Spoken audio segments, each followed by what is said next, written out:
Saludos, hermanos, que la paz del Señor esté con ustedes.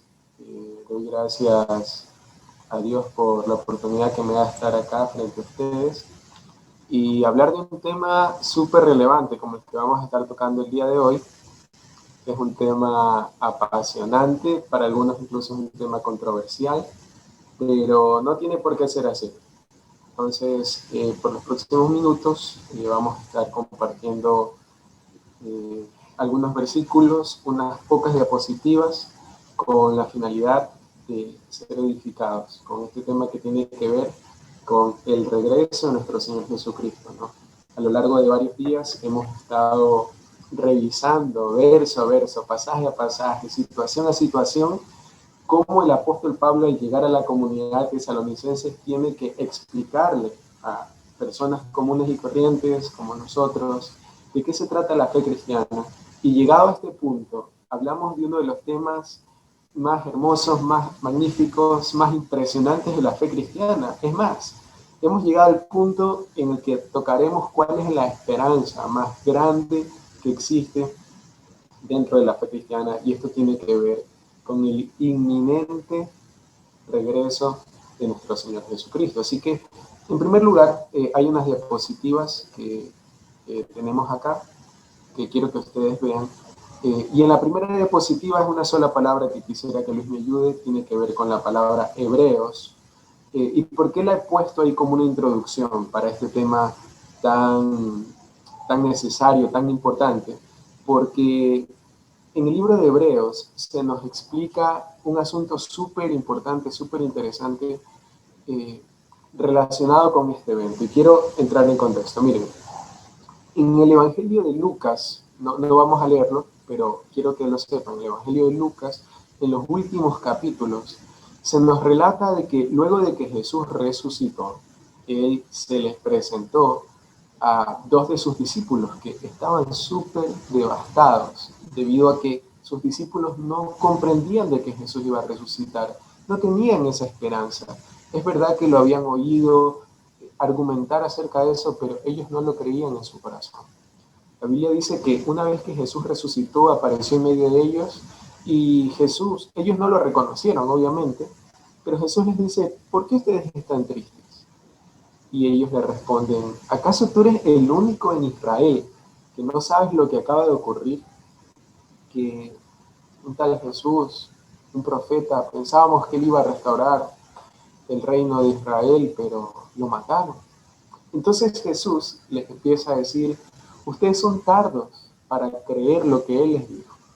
Dice la Biblia que durante un trayecto de cerca de 10 kilómetros en el camino de Maús, Jesús les explicó, desde Génesis hasta Crónicas, o sea, en nuestro, hablando en términos generales, les explicó cómo en todo el Antiguo Testamento habían profecías que explicaban que era necesario que el Mesías muera, pero que también que el Mesías resucite. Y dice la Biblia que Jesús les explicó todas estas cosas. Ahora, ¿por qué les menciono esto, hermanos? Porque el libro de Hebreos es maravilloso, es hermoso, es magnífico, porque el libro de Hebreos hace algo parecido. El libro de Hebreos nos explica cómo el Antiguo Testamento apunta a Jesús. Y en el primer versículo de este libro, que quisiera que me acompañen, y quisiera también compartir, no sé si puedo compartir simultáneamente, pero voy a intentar compartir pantalla y me confirman si ustedes ven los versículos, ¿ok? Miren lo que dice eh, Hebreos capítulo 1, que es eh, el pasaje con el que quiero entrar. Dice lo siguiente, miren, Dios, habiendo hablado muchas veces y de muchas maneras en otro tiempo los padres, por medio de los profetas, en estos postreros días nos ha hablado por medio de su Hijo. Miren lo que dice esta otra versión. Habiendo hace mucho tiempo Dios habló muchas veces y de diversas maneras a nuestros antepasados por medio de los profetas, y ahora en estos últimos días nos ha hablado por medio de su Hijo. Acá yo quiero que usted vea un detalle importantísimo. la palabra en estos últimos días. La otra versión, que se llama Nueva Biblia de las Américas, dice: Dios, habiendo hablado hace mucho tiempo, en muchas ocasiones y de muchas maneras a los padres por los profetas, en estos últimos días nos ha hablado por medio de su Hijo. ¿Okay? ¿Cuáles son los pasajes que he querido señalar o exponer en esta mañana, hermanos? Es que la Biblia dice que desde el momento en que Cristo resucitó, nosotros estamos viviendo en los últimos tiempos. Eso es lo que dice el escritor de los Hebreos. Miren, Dios habló muchas veces, pero ahora, en estos últimos días, el Señor nos ha hablado por medio de su Hijo en estos últimos tiempos. Y lo que quiero destacar, hermanos, es que los últimos tiempos, o los tiempos finales, no son algo misterioso u oscuro acerca de lo cual podemos tal vez nosotros especular o argumentar, sino que los últimos tiempos empezaron desde el momento en el que Cristo resucitó, porque la resurrección de Cristo marcó un antes y un después en la historia de la humanidad. Y desde que Cristo resucitó hasta nuestros días estamos viviendo los últimos tiempos. Y es por esa razón, quisiera también que usted me acompañe a ver también lo que dice el libro de Segunda de Pedro, versículo 3 al 9, dice: no es que el Señor tarde en cumplir su promesa, como algunos suponen, sino que tiene paciencia con ustedes, pues no quiere que nadie muera, sino que todos se vuelvan a Dios. Así que, hermanos, ¿por qué empecé con este versículo? Porque vamos a hablar de un evento que está pronto a ocurrir. No sabemos cuándo va a ocurrir, pero a veces hay personas que están buscando una señal como que más específica de cuándo va a ocurrir este evento, olvidando algo, de que puede ser en cualquier momento. Y que la Biblia dice que si Cristo no ha venido, es porque Él está esperando que su pueblo y que la gente que no le conoce pueda conocerlo, pueda acercarse a Él y pueda arrepentirse. Así que, hermanos, el último pasaje que quiero leer como introductorio es el que se encuentra también en el libro de Hebreos, pero en el capítulo 11. Nosotros estos días hemos estado estudiando el libro de Hebreos y en este pasaje dice algo súper interesante. Miren, este mundo no era digno de ellos, refiriéndose a los cristianos. Ellos vagaron por desiertos y montañas, se escondieron en cuevas y hoyos de la tierra, y debido a su fe, todas estas personas gozaron de buena reputación, aunque ninguno recibió todo lo que Dios le había prometido. Porque Dios tenía preparado algo mejor para nosotros, de modo que ellos no pudieran llegar a la perfección sin nosotros. ¿Qué significa esto, hermanos? Que el escritor de Hebreos nos dice de que Dios tenía dentro de su plan el que nosotros podamos conocer el Evangelio para que las promesas que Él había prometido a su pueblo también nos alcanzasen a nosotros. Esa es una de las cosas más maravillosas que podemos reflexionar. Y quiero acentuar esto bien. ¿Por qué Cristo no ha venido aún? ¿Por qué el Señor pareciera que ha tardado su promesa? Porque el Señor quería alcanzarte a ti. Porque el Señor quería que tú formes parte de esta gran salvación, de este gran proyecto que Él tuvo con el mundo de salvarlo a través de su Hijo Jesús. Entonces, amigo que estás escuchando, hermano que estás escuchando, si Cristo no vino hace 100 años, hace 200 años, es porque Él quería que tú tengas la oportunidad de escuchar el Evangelio glorioso de Jesucristo y puedas depositar tu fe en Él y como consecuencia de ello puedas ser salvo. ¿No te parece esto algo glorioso, algo majestuoso?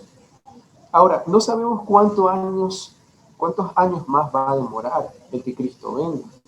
Sin embargo, sabemos que si Él aún no ha regresado, es porque Él está llamando tal vez a un familiar, a un vecino, que desea que también sea salvo. Alguien puede entonces objetar y decir, hermano, pero siempre hay gente que va a nacer. Si seguimos con esa lógica, tal vez Cristo nunca regrese. Y podría ser cierto, excepto por una cosa, que la Biblia nos enseña que la paciencia de Dios tiene un límite, que el juicio de Dios está pronto a venir. Ciertamente su gracia es la que se ha extendido, pero su gracia, dice el libro de Apocalipsis, que llegará un momento en que se completará el número de aquellos que han de ser salvos y Cristo vendrá de forma inminente para poder rescatar a su pueblo. Así que, hermanos, con esto en mente, con esta introducción, quisiera que también les me acompañe con la siguiente diapositiva para poder explicar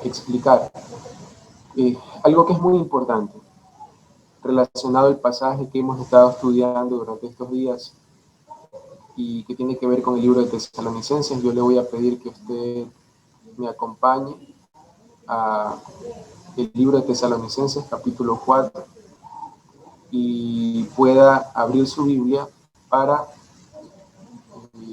analizar los pasajes que vamos a estar estudiando, ¿ok?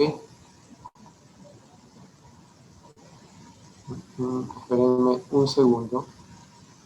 Ok, ahora sí. Quiero mencionarles los megatemas de Tesalonicenses capítulo 4 porque ya hemos estado revisando algunos de estos pasajes. En el principio de Tesalonicenses capítulo 4, Pablo habla de la importancia de la pureza sexual. Porque dice, ok, si nosotros vamos a estar esperando a Cristo, si nosotros vamos a estar con la esperanza de que Él regrese por su pueblo, entonces debemos esperarlo de la forma correcta. Debemos esperarlo de una forma que honre a Dios, de una forma que glorifique su nombre. Entonces Él dice que la forma correcta de esperarlo es a través de una adecuada pureza sexual, porque Él dice, el que tiene esta esperanza, otros escritores bíblicos dicen, el que tiene esta esperanza se purifica a sí mismo como Él es puro. Sin santidad nadie verá al Señor. Y empieza a crear parámetros a través de los cuales nosotros podemos prepararnos para el día en el que el Señor regrese. Y luego habla de vivir una vida tranquila e incluso una vida próspera.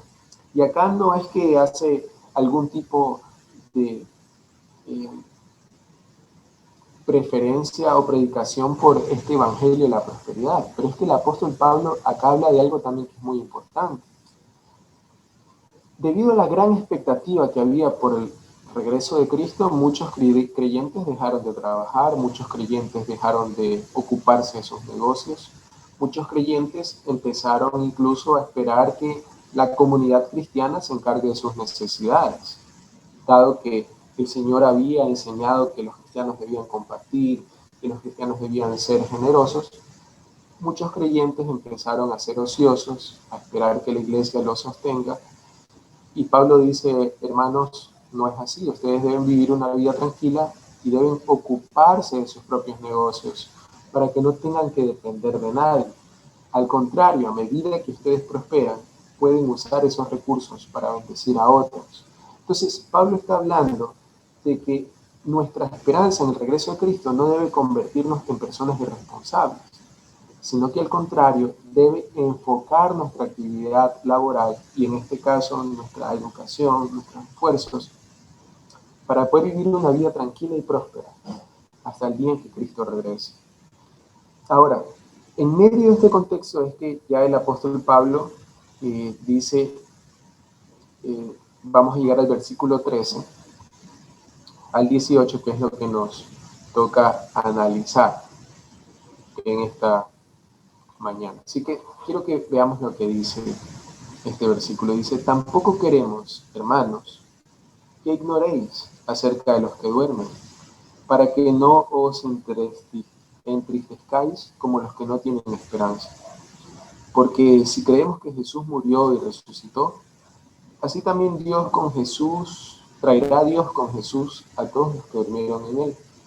por lo cual os decimos esto en palabra del Señor, que nosotros que vivimos, que habremos quedado hasta la venida del Señor, no precederemos a los que durmieron, porque el Señor mismo, con voz de mando, con voz de arcángel y con trompeta de Dios descenderá del cielo, y los muertos en Cristo resucitarán primero. Luego nosotros, los que vivimos, los que ya hemos quedado, seremos arrebatados juntamente con ellos en las nubes para recibir al Señor en el aire.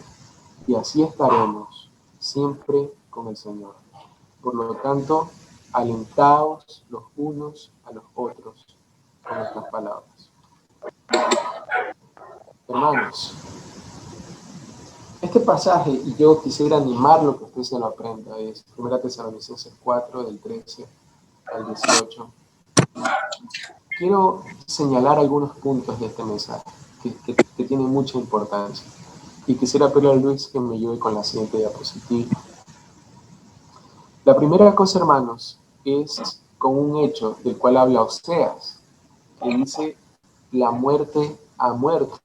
Si nosotros nos damos cuenta, el versículo 13 dice, hermanos, no quiero que ignoréis acerca de los que duermen. Y esto es importante, porque la fe cristiana no es ignorante en cuanto a lo que ocurre después de la muerte. Hay personas que ciertamente, obviamente, con toda la lógica y con toda la razón del mundo, dicen que la muerte y lo que hay más allá de la muerte es un misterio. Y esto sería cierto y sería una realidad si no fuera por el hecho de que hace 2000 años Jesús resucitó entre los muertos y nos dio testimonio de lo que ocurre más allá de la muerte. La pregunta ¿es confiable el testimonio de Jesús? ¿Podemos confiar en su palabra? La evidencia nos demuestra que sí podemos confiar en él. Aquellos que lo conocieron personalmente vivieron por esta realidad de ver a Jesús muerto y luego haberlo visto resucitado. Así que, hermanos, la primera cosa que quiero señalar es que el apóstol Pablo dice, no quiero que ignoréis acerca de los que duermen. La Biblia, cuando se refiere a los creyentes que han muerto, no usa la palabra muerto para referirse a ellos, sino que usa la palabra que están dormidos. Dice que no quiero que ignoren acerca de las personas que están dormidas, es decir, de aquellos creyentes que han muerto. ¿Por qué este pasaje es importante en el contexto de lo que está ocurriendo en Tesalónica? Porque imagínense lo siguiente. Los tesalonicenses habían puesto, quisiera que me ayuden, hay un micrófono que está encendido. Quisiera pedirles que por favor muteen sus micrófonos. ¿Qué es lo que dice ¿Qué es lo que pasa con la comunidad de tesalonicenses? Muchos de ellos habían puesto su fe en Cristo Jesús y se les había enseñado de que el Rey de Reyes y Señor de Señores haría una entrada triunfal en el mundo para rescatar a su pueblo.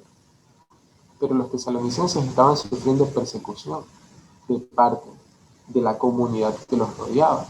Su fe en Cristo no había sido o había hecho que su vida sea color de rosas. Al contrario, les había traído un sinnúmero de dificultades para con su propia familia, para con su propio pueblo.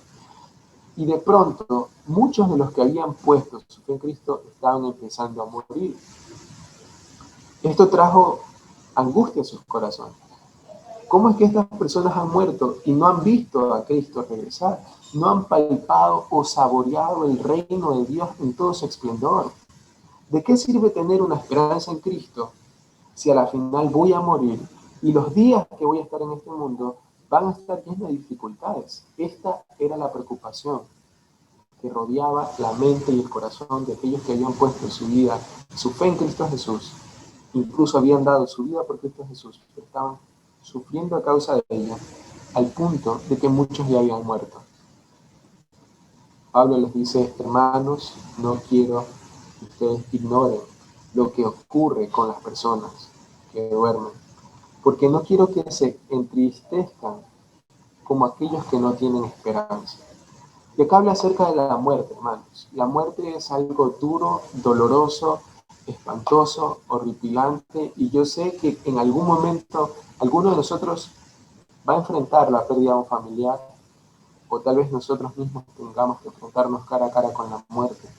Y sin duda va a ser un evento doloroso. Pero la fe cristiana, por medio de Cristo, nos enseña de que la muerte esconde detrás de su tragedia, detrás de la cosa más horrible que existe en el mundo, esconde algo bueno. Y Pablo, y es la diapositiva que quiero explicar, Pablo acá está diciendo, mira, los que han muerto en realidad no han perecido eternamente. ¿Qué significa con perecido? Que no es que han dejado de existir. Las personas que han muerto no han dejado de existir, o como tal vez podrían creer otras religiones, como el budismo, ¿no? Que el fin o para escapar de este mundo lleno de varias vidas hay que unirse con la nada. No, no, acá la fe cristiana nos está diciendo, miren, los que mueren no han dejado de existir. La separación que tenemos con aquellos que han muerto no es una separación eterna. Y como tercer punto, los que han partido no se han perdido de nada. O sea, las personas que han muerto en Cristo no tienen nada que perder. Y esto es lo que hace que la fe cristiana le brinde una esperanza muy hermosa a toda la humanidad, al recordarnos una cosa, que la muerte ha sido vencida, que la muerte ha muerto y ha sido derrotada, y que si nosotros ponemos nuestra confianza y esperanza en Cristo Jesús, entonces ¿qué tenemos por qué temer a la muerte? Esto no significa que no va a ser doloroso o triste, o que un cristiano no pueda llorar ante esta separación de un ser querido. Sin embargo, Pablo dice, sí, puedes entristecerte, pero tu tristeza no es como aquellos que no tienen esperanza. Así que, hermanos, quisiera que nos quedemos con esta frase que es bíblica. No debemos estar tristes como los que no tienen esperanza. Pero esta ausencia de tristeza no se debe a que nosotros no tengamos sentimientos o que no nos importe la pérdida de un ser al que hemos perdido, sino que se basa en un hecho súper hermoso, que es la siguiente, y es que nosotros resucitaremos. Y para ahondar en este asunto de la resurrección, que es este de la resurrección, quisiera que leamos algunos versículos que están en el libro de Primera de Corintios, capítulo 15. Y voy a pedirle que usted me acompañe porque vamos a estar leyendo algunos versículos. Primera de Corintios, capítulo 15, del versículo 12 al 20. Primera de Corintios, capítulo 15, del versículo... Primero vamos a leer desde el 12 al 20. Miren lo que dice acá. Pues díganme lo siguiente, dado que nosotros predicamos que Cristo se levantó de los muertos, ¿por qué algunos de ustedes dicen que no habría resurrección de los muertos? Pues si no hay resurrección de los muertos, entonces Cristo tampoco ha resucitado. Y si Cristo no ha resucitado, entonces toda nuestra predicación es inútil y la fe de ustedes también es inútil. Y nosotros los apóstoles estaríamos todos mintiendo acerca de Dios, porque hemos dicho que Dios levantó a Cristo de la tumba. Así que eso no puede ser cierto si no hay resurrección de los muertos. Y si no hay resurrección de los muertos, entonces Cristo no ha resucitado. Y si Cristo no ha resucitado, entonces la fe de ustedes es inútil. Y todavía son culpables de sus pecados. En todo caso, todos los que murieron creyendo en Cristo están perdidos. Y si nuestra esperanza en Cristo es solo para esta vida, somos los más dignos de lástima de este mundo. Hermanos, yo no sé si usted es consciente de lo que el apóstol Pablo está hablando acá. Dice, miren, si la resurrección de Cristo no es cierto, si la resurrección de Cristo no es una realidad, entonces el cristianismo no es solamente una enseñanza bonita, el cristianismo es falso y ninguna persona debería prestar atención a la enseñanza del cristianismo. Si Cristo no resucitó, nuestra fe es vana, nuestra fe no tiene sentido, nuestra fe es absurda. Vana es nuestra fe. Y Pablo le habla a la comunidad de los Corintios de esta forma porque habían muchos dentro de la comunidad de Corintios que no creían en la resurrección. Pero Pablo en este pasaje explica cómo ocurrirán todas estas cosas Y por eso es importante que nosotros tengamos presente esto, ¿sí? Quiero que me acompañen otra vez a 1 Corintios 15, pero esta vez vamos a leer del versículo 22 al versículo 23, ¿sí? Si usted me está acompañando con la Biblia, súper chéverísimo. Vamos a leer del versículo 22 al versículo 26. Así como todos mueren, porque todos pertenecemos a Adán, todos los que pertenecen a Cristo recibirán vida nueva. Pero esta resurrección tiene un orden. Cristo fue resucitado como el primero de la cosecha. Luego todos los que pertenecen a Cristo serán resucitados cuando Él regrese. Después de esto, vendrá el fin. Esto es maravilloso, hermanos. Dice que los que pertenecen a Cristo serán resucitados cuando Él regrese, pero después de esto, ¿qué va a ocurrir? Vendrá el fin, cuando Él entregará el reino de Dios, el Padre, luego de destruir a todo gobernante, todo poder y toda autoridad, pues Cristo tiene que reinar hasta que humille a todos sus enemigos debajo de sus pies. Y el último enemigo que será destruido es la muerte. Hermanos, démonos cuenta de lo maravilloso y de lo impactante de lo que Pablo está hablando acá al decir que el enemigo final que nosotros vamos a vencer gracias a Cristo es la muerte. Cristo vencerá la muerte y nosotros podremos gozar y disfrutar de esa victoria que el Señor nos ha dado por medio de su resurrección. Este pasaje dice que cuando Cristo venga, Él resucitará a los que en Él han esperado. Y luego de esto vendrá el fin. Y luego vendrá el juicio de Dios sobre todos los gobernantes, sobre todos los poderes, sobre todas las autoridades de este mundo, hermano. Así que piense por un momento en esto. No importa quién esté gobernando, no importa incluso si usted alguna vez ha escuchado estas teorías conspirativas de cómo los altos mandos del mundo quieren establecer su agenda mundial. Hermano, no importa los planes del hombre. La Biblia dice que Dios se reirá de sus planes y que cuando Cristo regrese, juzgará a todas esas personas y resucitará a todos aquellos que han puesto su fe en Cristo. Quisiera que me acompañe otra vez a 1 Corintios, capítulo 15, pero esta vez vamos a leer del versículo 35 al versículo 58. ¿Ok?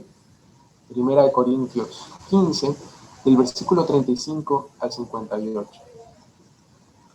Pero alguien podría preguntar, ¿cómo resucitarán los muertos?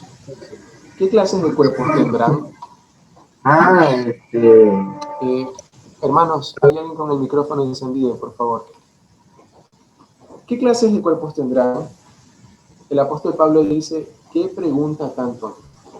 Cuando pones una semilla en la tierra, esta no crece y llega a ser una planta a menos que muera primero. Y lo que pones en el suelo no es la planta que crecerá, sino tan solo una simple semilla de trigo o de lo que esté sembrando.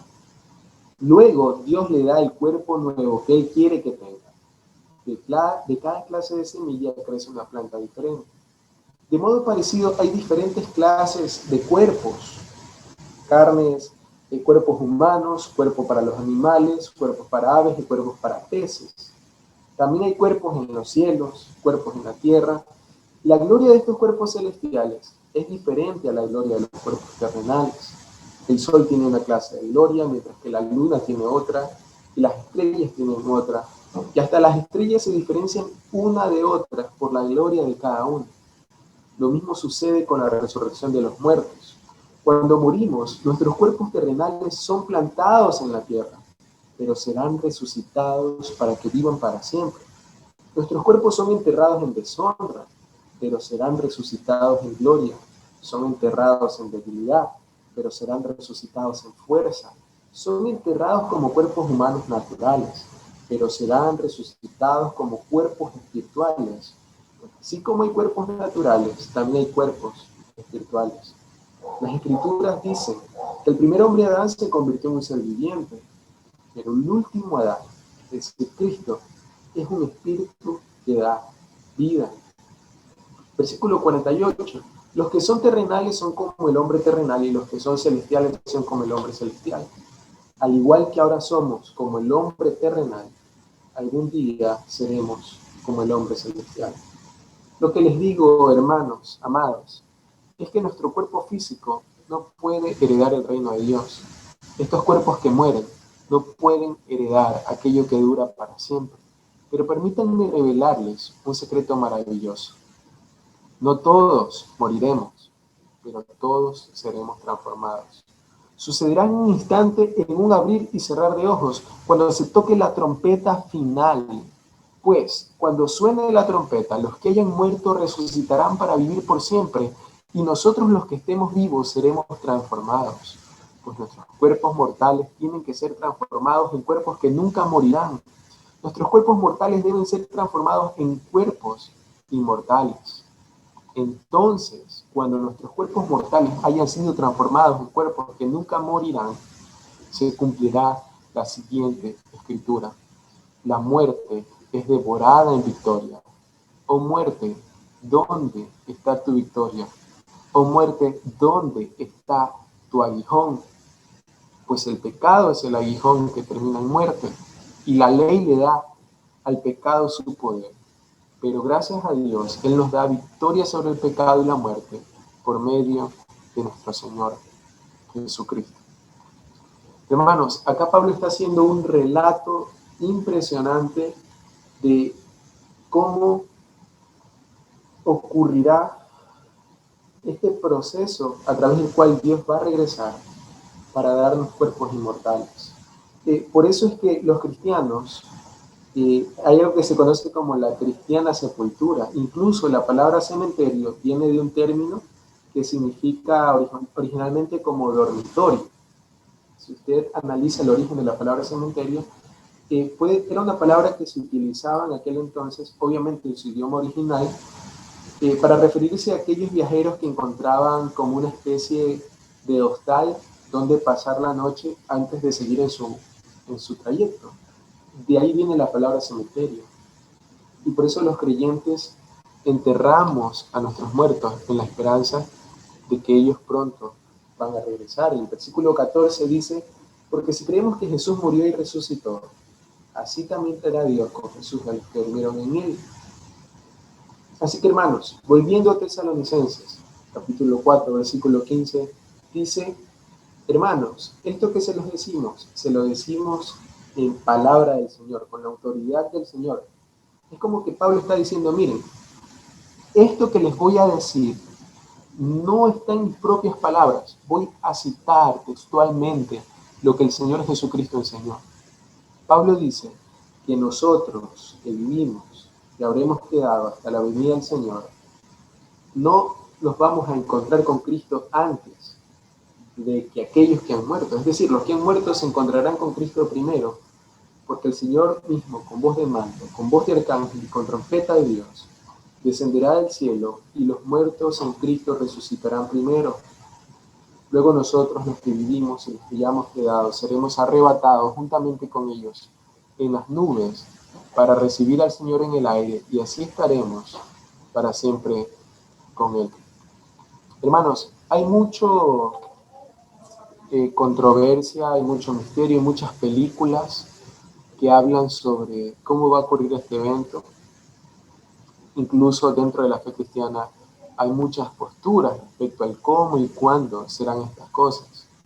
Sin embargo, hermanos, hay algo que nosotros debemos tener en claro, que el regreso de nuestro Señor Jesucristo debe ser la esperanza por la cual nosotros vivimos una vida que agrada a Dios, pero también vivimos una vida plena en este mundo. Porque en el mundo vamos a encontrar dificultades, vamos a encontrar problemas, pero nuestra esperanza, hermanos, es que aunque este cuerpo se enferme y muera, un día el Señor Jesús nos resucitará. Que aunque tal vez tengamos dificultades en este mundo y moramos, un día Cristo nos resucitará para que lo recibamos en gloria y podamos participar de esa gloria. Y si tal vez nuestra vida por la misericordia de Dios, está llena de prosperidad material y salud y todas estas cosas, también recordemos que incluso en medio de todas esas riquezas y esa gloria, nada se comparará a lo que recibiremos cuando Cristo regrese. Hermanos, es a la luz de estas cosas que le voy a pedir a Luis que me ayude con la siguiente, que la Escritura nos dice que nosotros debemos alentarnos los unos a los otros con estas palabras.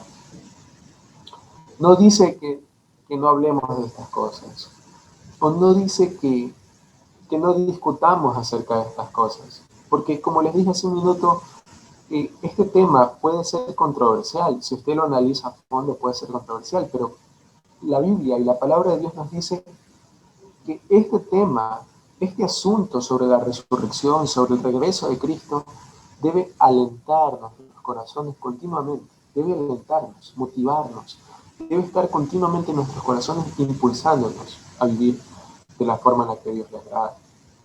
Así que hermanos, aún hay mucho que decir, créame, este tema es súper amplio y si el Señor lo permite, en otra ocasión vamos a profundizar más sobre él. Pero recuerde, hermano, que este cuerpo, sea que usted sea joven, sea un adulto, sea un anciano, este cuerpo un día va a morir, va a envejecer, va a enfermar. Y nuestros corazones pueden verse perturbados en cuanto a esto, pero recordemos que Cristo resucitó y que porque Él vive nosotros también viviremos. Y que Él un día va a regresar, hermano, no importa lo que esté ocurriendo a nivel mundial, no importa las agendas globalistas, obviamente como cristianos somos llamados a ser luz y sal en medio de este mundo. Pero lo que quiero decir, hermano, es que su paz, su tranquilidad, su esperanza, y la mía también, no debe descansar sobre las agendas políticas globales de lo que ocurra en el mundo, sino que su tranquilidad, su paz y sus planes para el futuro deben asentarse sobre esta base inamovible, y es que Cristo venció a la muerte y que Cristo regresará por usted y que si usted está vivo, usted será testigo del evento más glorioso del mundo, la muerte de la muerte, la resurrección de aquellos que han puesto su fe en Cristo Jesús y la transformación gloriosa de su cuerpo, porque usted fue creado para vivir eternamente. Y si usted ha puesto su vida en Cristo Jesús, vivirá eternamente. Y quiero cerrar con estas palabras. Hubo una ocasión en la que postulé para ingresar a las Fuerzas Armadas y había una frase que decía uno de los instructores para referirse al sufrimiento que experimenta todo militar mientras pasa ese proceso de prueba, ese entrenamiento para convertirse en un militar. Hay una prueba, ¿verdad? Ahí depende, para algunos dura 4 años, para otros dura más.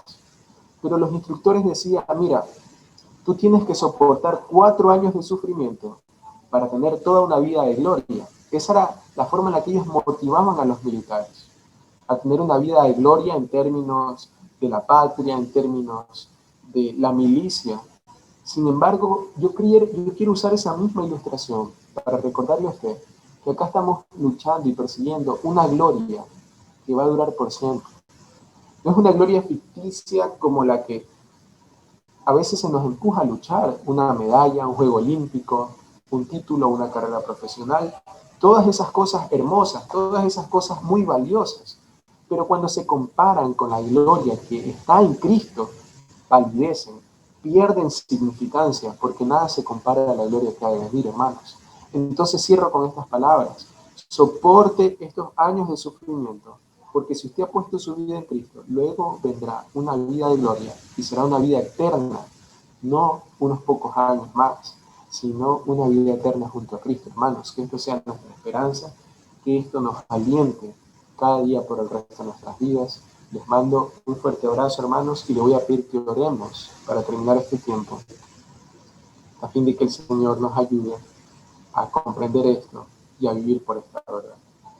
Señor Dios Todopoderoso y buen Padre Celestial, te damos gracias por tu palabra, gracias por tu misericordia, gracias por tu compasión, Señor, gracias por lo que nos has enseñado. Permite que cada hermano que ha escuchado tu palabra, Señor, pueda recibir, Señor, de ti y de la obra de tu Espíritu Santo, el poder que necesita, Señor, para vivir una vida llena de esperanza, llena de amor, llena de fe, Señor, sabiendo que aquello por lo cual luchamos, Señor, no hay nada en este mundo que pueda compararse.